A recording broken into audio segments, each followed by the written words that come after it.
Hi, and welcome back to the channel. If you're new to the channel, please like and subscribe. Today I'm going to talk about weight training in your 60s and beyond. I've had the amazing opportunity over the last 30 years to take clients from in their 30s to now well over their 60s. So I've trained them and seen what we can actually do, which we call applied science. Now, strength training in general, if you're living under a rock, you might not know that strength training is an absolutely essential and critical component to living a full life. Biggest problem I see is the vast majority of lives, by the time we get 40, 50, 60, they're decreasing in activity. And once you cross over into retirement, your activity really just drops down. Why you want to do it? Muscle and metabolism. Muscle equals an improvement in metabolism and allows you to increase consumption of food and enjoy your food. 1 pound of muscle goes a long way to elevating the furnace. The thermostat starts to get a little bit set higher. One of the biggest benefits to also weight training is that it increases and helps you avoid osteopenia and osteoporosis. Now, one of the biggest things that I love is about weight training is both fall prevention, yes, and fall resilience.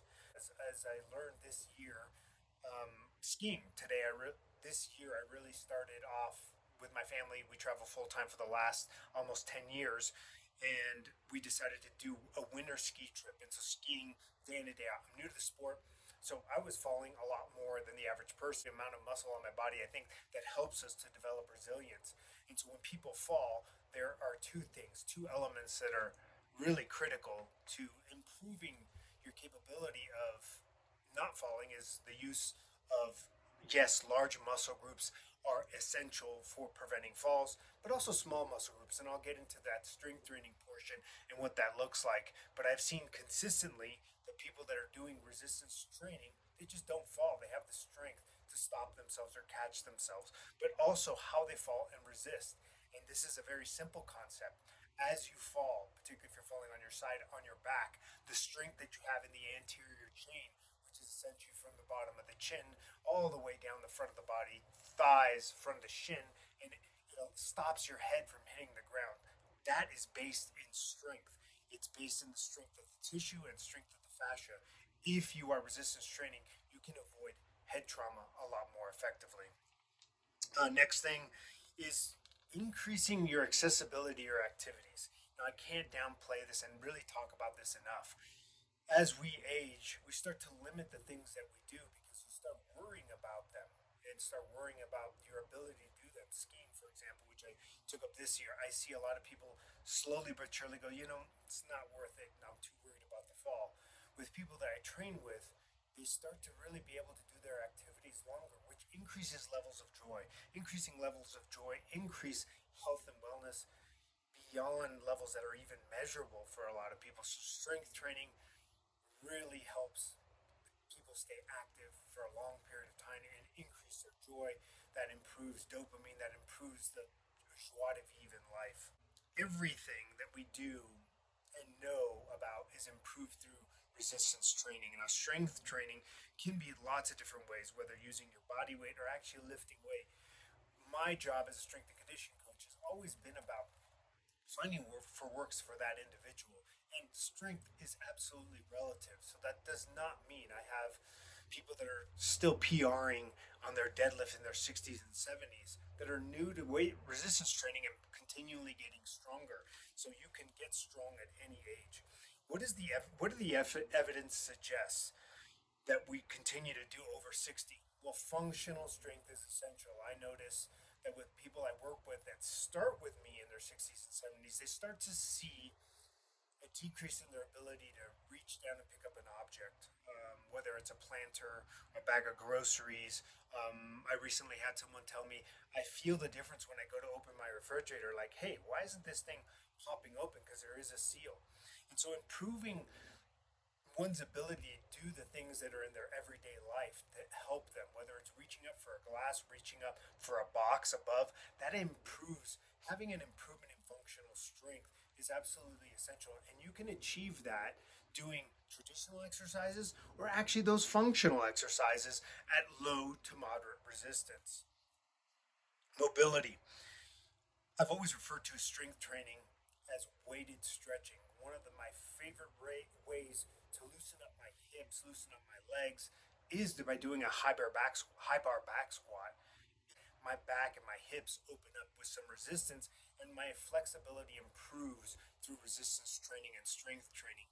And so, in the idea that resistance training will decrease your mobility, that was something that was really squashed in the 80s. And so, if you're worried about your mobility, you should improve with a good coach, the right load, the right technique, observing your technique. It'll improve your mobility. And this is one of those little things. Again, going back to fall resilience, if you do happen to fall, that ability and that strength to get yourself up out of that situation and make a call for help is much improved with strong legs and the ability to get up off the ground, which requires a total body strength that a lot of people start to give away as they age. And they think, oh, well, if you have a life alert around your neck and you need to get some help or a phone, but more often than not, we need to have that resilience to be able to get ourselves out of that situation. Specificity is also very, very critical. So I alluded to this earlier in the video about having hobbies and really enjoying something, whether it's skiing, hiking, rock climbing, surfing.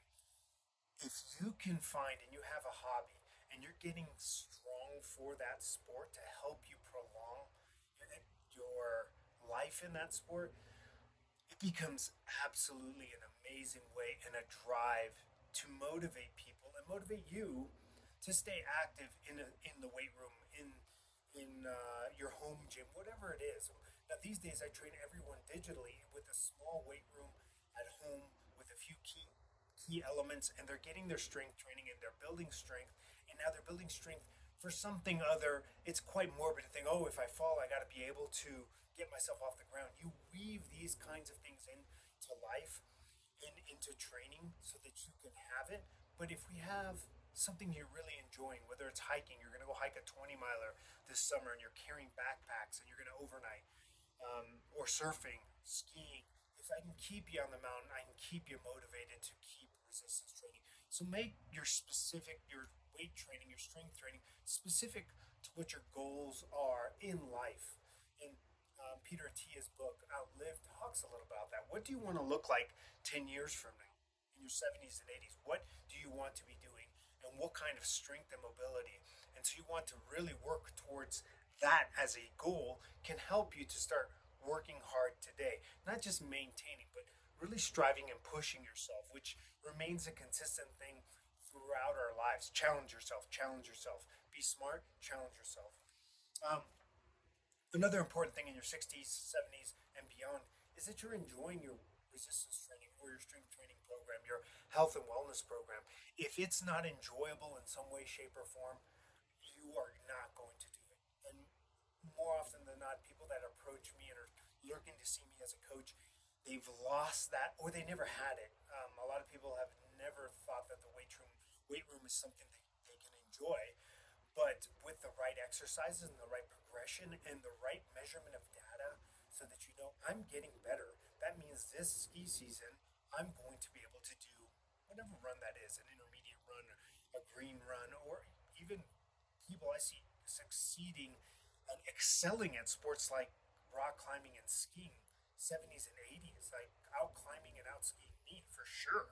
And so you can actually defy the norm with these things. I've seen people consistently get stronger. I've seen people do their first chin up in their 70s. And now all of a sudden they're turning that back the hands of time and doing things better than they ever have. Creating that balance and understanding that it's important to work on balance and equilibrium. And we talked a little bit about how strength training can help large muscles, but a lot of times those small intrinsic muscles start to go in. Yes, the inner ear does change, but I have seen amazing things. And so I call BS a little bit on some of the information that I've seen. I have clients in their 70s doing single leg stands and doing lots of different arm movements on a Bosu with weights, light weights, but that are really improving their balance when they say they shouldn't be. And so really test things yourself. You are the science experiment. I tell people, yes, those data, that information is important. I think it's uniquely convenient to say you're going to get weaker, particularly like take the testosterone.